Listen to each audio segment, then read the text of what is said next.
भक्त की प्रियता के परवश होकर भगवान बड़े अलौकिक चमत्कार करते हैं। भक्त का नहीं उसमें होता, भगवान का चमत्कार होता है। भक्त के जीवन में कभी कोई चमत्कार नहीं होता, संत के जीवन में कोई चमत्कार नहीं होता। पहचान है संत की, उसके चमत्कार को भगवान प्रकट करते हैं।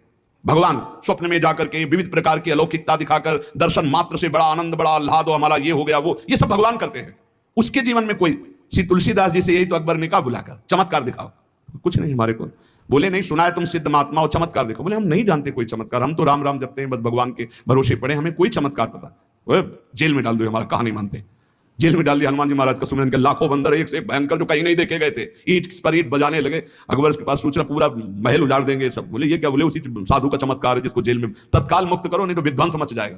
तुलसीदास जी से कहा कि आप पहले चमत्कार दिखा देते। बोले हमारा है नहीं चमत्कार, हम तो जिनकी शरण में वो। तो यहाँ कहने जो बड़े बड़े भक्तों के जीवन में चमत्कार प्रकट हुआ भगवान करते हैं, भक्त वो नहीं है जो चमत्कार दिखावे। भगवान ने श्रीमद् भागवत में कहा है कि अंतरायान वदंतेता युंजतो योगमुत्तमम मया संपद्य मानस्य कालक्षेपण हेतवः। जो मेरे भक्त जन है, संत जन है, वो उपासना में डूबे रहते हैं, आराधना में डूबे रहते हैं। ये सिद्धियां चमत्कार कभी वो स्वीकार नहीं करते। जो सिद्धियां और चमत्कार स्वीकार कर लेता है वो जन्म मरण को प्राप्त होता है। ध्यान दीजिए, संत चमत्कार नहीं दिखाते, बड़ा भूल है। योगी अथवा भक्त या सिद्ध संत, सिद्ध माने भगवत प्राप्त, ये कभी सिद्धियों को स्वीकार नहीं करते, कभी कोई चमत्कार नहीं दिखाते। संतों में चमत्कार भगवान का होता है, वो स्वयं कोई चमत्कार नहीं दिखाते। अगर सिद्धियां स्वीकार कर ली जाए, चमत्कार स्वीकार कर लिया जाए, तो ना मोक्ष होगा ना भगवत प्राप्ति होगी।